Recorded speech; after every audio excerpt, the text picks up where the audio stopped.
On the morning of July 3, 2012, America lost one of its most beloved television personalities. But what shocked the public wasn't just Andy Griffith's passing, but what followed. Less than 5 hours after his death, the legend who brought the serene image of Mayberry to life was buried in absolute silence. No public funeral, no press, no public farewell. A working actor. To the end of his life. He once said he wished he could have been a little more like Sheriff Andy Taylor. This decision sparked countless questions and speculations for years. Why did an icon loved by millions choose to leave so quickly and discreetly? Let's explore the truth behind this unexpected final decision. On the morning of July 3, 2012, Andy Griffith passed away at his home on Roanoke Island near Manteo. He was 86 years old. According to his death certificate, the cause of death was a heart attack. His last wife, Cindy Knight, was by his side during his final hours. News of Andy Griffith's passing quickly spread across the United States. For generations of viewers, he was not only a renowned actor, but also an icon of composure and approachability on television. Therefore, the public assumed his family would hold a large funeral to give fans a chance to pay their respects.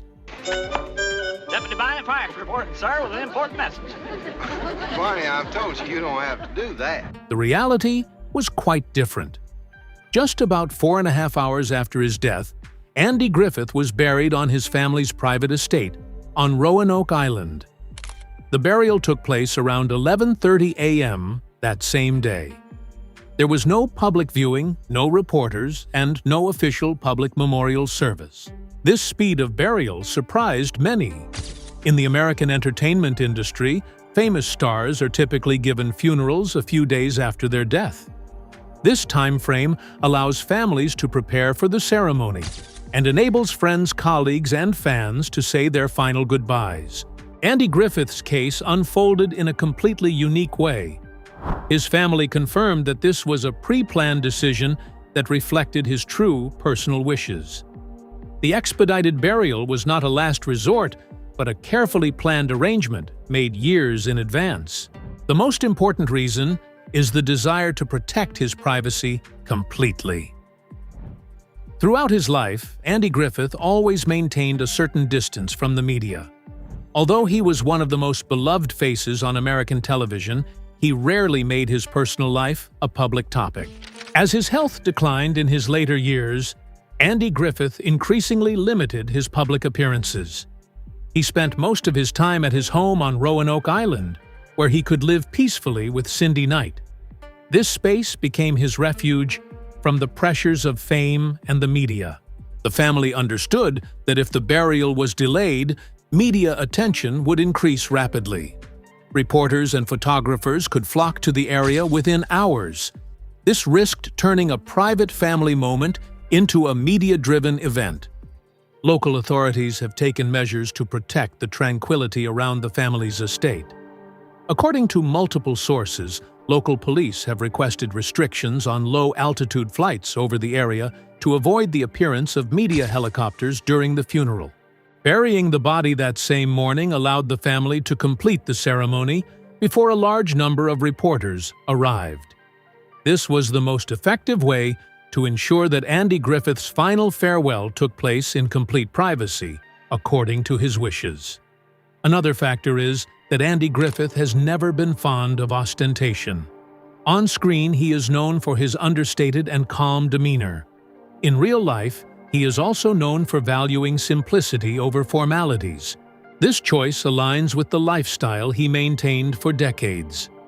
Andy Griffith wasn't seeking attention-grabbing moments at the end of his life. He wanted to pass away quietly, surrounded by his family, in the place most deeply connected to his final years. North Carolina state law also facilitates this decision. If the family does not request embalming and completes the necessary procedures, burial can proceed in a very short time. Therefore, the family's plan is entirely compliant with the law. Andy Griffith's burial site is located on private family-owned land. The area is not open to the public, and the specific location is not publicly disclosed. This decision helps to keep his final resting place away from mass visits. Initially, many fans were puzzled.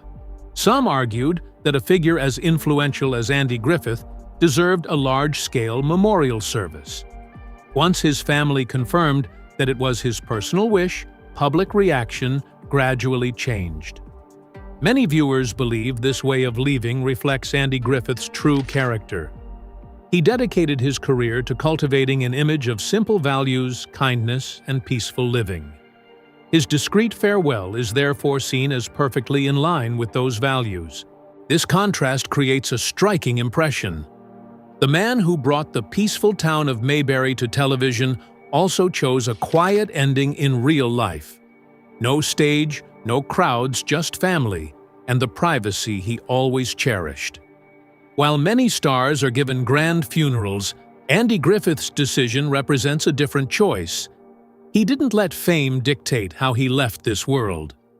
The control over his final moments remained with him and his family.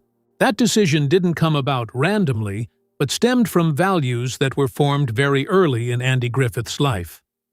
Let's look back at his childhood in Mount Airy to understand the foundation that shaped this simple and reserved man. Childhood.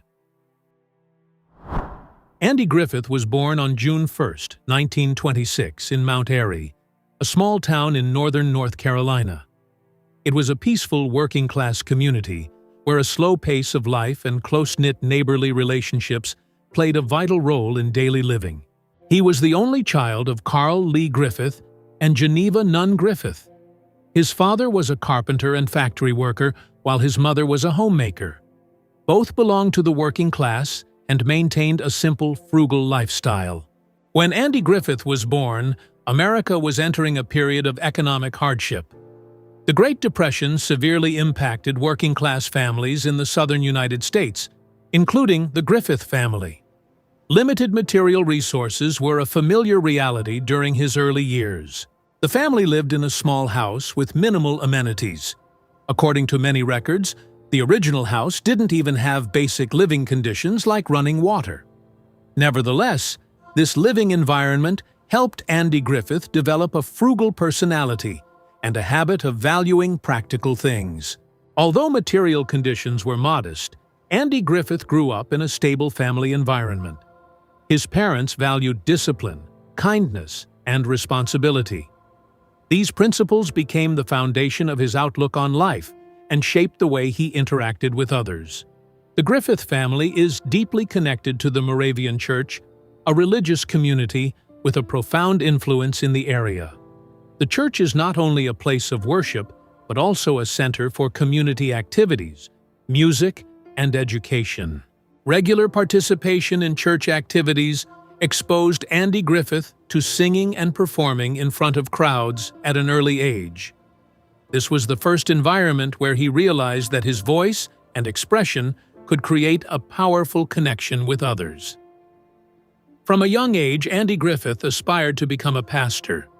This idea reflected the influence of religion in his family and his desire to use his voice to convey positive values to the community. Beyond its religious life, Mount Airy also offered Andy Griffith a deep sense of connection to the local community. It's a town where people know each other, where values like kindness, trust, and mutual support are valued. The atmosphere of Mount Airy left a lasting impression on his memory. Years later, the town's characteristics became the direct inspiration for Mayberry, the famous fictional setting in The Andy Griffith Show. During his school years, Andy Griffith began to show artistic talent. One of the most significant experiences was when he performed the song "Put on Your Old Gray Bonnet" on the school stage.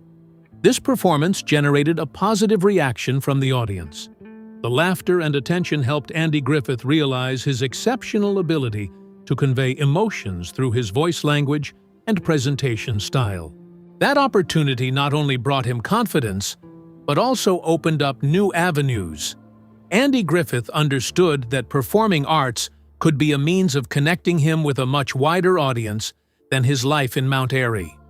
One of the most influential figures in his youth was his teacher, Ed Mickey. This teacher recognized Andy Griffith's talent and actively encouraged him to participate in music theater and public speaking. Ed Mickey's encouragement helped Andy Griffith seriously consider an artistic path. Instead of pursuing a position in the church, he began to focus more on music acting and public performing. This shift didn't happen suddenly, but was the result of accumulated experience from school church and the local community.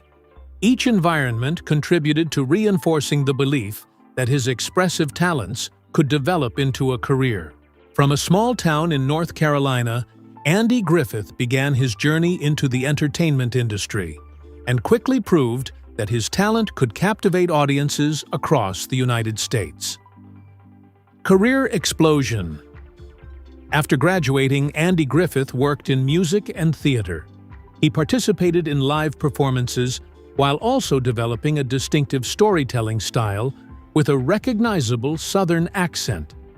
His ability to combine humor and life observations quickly drew attention. The first turning point came when he recorded the monologue, "What It Was Football." The piece depicts a football game from the perspective of someone who has never been exposed to the sport. The unpretentious storytelling and natural rhythm made the recording a nationwide phenomenon in the United States. Released in 1953, What It Was Football sold over 800,000 copies. This success propelled Andy Griffith from a local performer to a nationally recognized figure. Simultaneously, it proved that he possessed a unique and unmistakable style. His fame from the monologue opened up opportunities on the professional stage. Andy Griffith quickly landed the lead role in No Time for Sergeants. This military comedy premiered on Broadway and received positive reviews. Andy Griffith's role in No Time for Sergeants earned him a Tony Award nomination. More importantly, his stage success proved he was not just a comedian, but also an actor capable of maintaining appeal in long-term roles. From the Broadway stage, Andy Griffith transitioned to film with a completely different role. He was chosen by director Elia Kazan to play the lead role in A Face in the Crowd. In this film, Andy Griffith plays Lonesome Rhodes, an ambitious and manipulative character. This is a challenging role, a complete contrast to the friendly image audiences are used to seeing in his comedic performances. His performance received widespread critical acclaim. The film demonstrated Andy Griffith's psychological depth and ability to portray complex characters. This success significantly expanded his career prospects in the entertainment industry. Although he made an impression in film, the biggest turning point in his career came when Andy Griffith moved to television. In the early 1960s, he appeared in an episode of The Danny Thomas Show as Sheriff Andy Taylor. This character received such positive feedback that it was quickly developed into a standalone series. As a result, The Andy Griffith Show officially aired and became one of the most successful programs in American television history. In this television series, Andy Griffith plays the sheriff of the fictional town of Mayberry. Sheriff Andy Taylor doesn't rely on violence or hard power, but solves problems with calmness, humor, and empathy.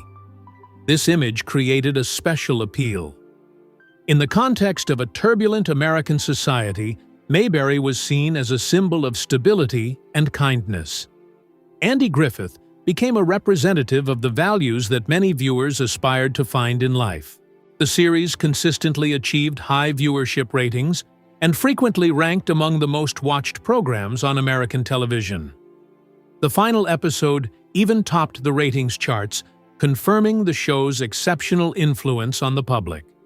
A key factor in the series' success was the chemistry between Andy Griffith and Don Knotts. Don Knotts played Barney Fife, forming a duo considered one of the most compatible on-screen pairings in television history. Beyond its entertainment value, The Andy Griffith Show shaped Andy Griffith's public image for decades. For millions of viewers, he became an icon of trustworthiness, composure, and approachability.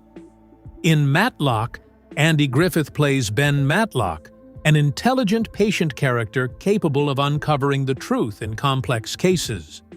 This role suits his signature calm and composed style. The series spanned nearly a decade and helped Andy Griffith win over a new generation of viewers. The success of Matlock proved that his appeal wasn't limited to a single role or a specific era. Besides acting, Andy Griffith maintained his passion for music. He recorded numerous gospel and traditional music albums. In 1996, one of his musical projects earned him a Grammy Award, adding another notable milestone to his career. Andy Griffith's enduring contributions have been recognized by the U.S. government. In 2005, President George W. Bush awarded him the Presidential Medal of Freedom, one of America's highest civilian honors. These personal experiences help explain why Andy Griffith always valued family peace and control over his life until his final days. Private life. Andy Griffith's first marriage began when he married Barbara Bray Edwards in 1949. Barbara Bray Edwards was a singer and actress who shared his passion for the arts. The two quickly built a life together during a time when his career was flourishing.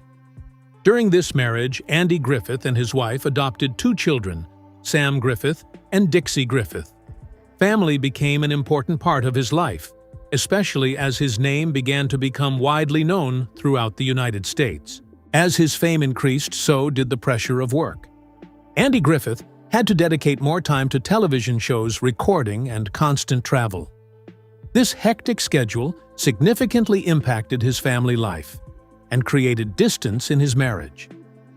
After more than 2 decades of marriage, Andy Griffith and Barbara Bray Edwards divorced in 1972. The separation marked the end of the longest relationship of his life. Responsibility toward his children remained a central part of the actor's life. Shortly afterward, Andy Griffith married Solika Kasuto, a Greek-born actress. The relationship attracted attention, but did not last long. They divorced in 1981 after nearly a decade of marriage.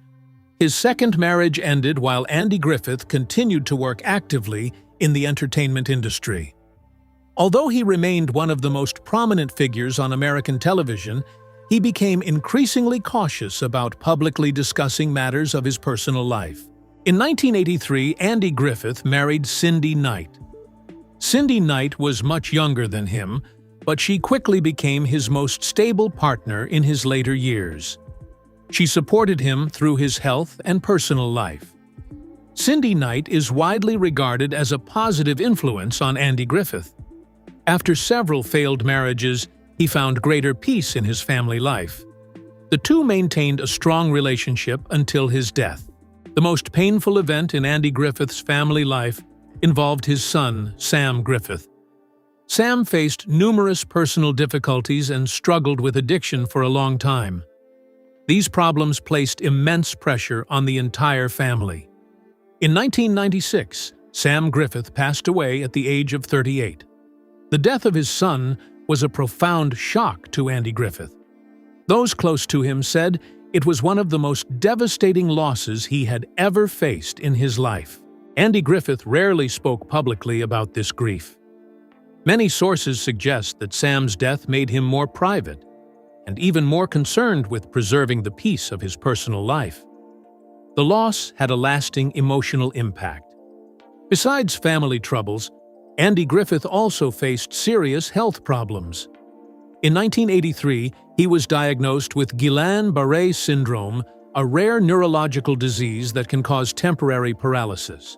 The illness rendered him immobile for a period and required a lengthy treatment and rehabilitation process. Although he was eventually able to return to work, Andy Griffith continued to suffer from chronic leg pain for many years afterward. His experience with Guillain-Barré syndrome significantly changed his perspective on health and life. Andy Griffith gained a better understanding of his physical limitations and paid more attention to factors that contribute to mental well-being.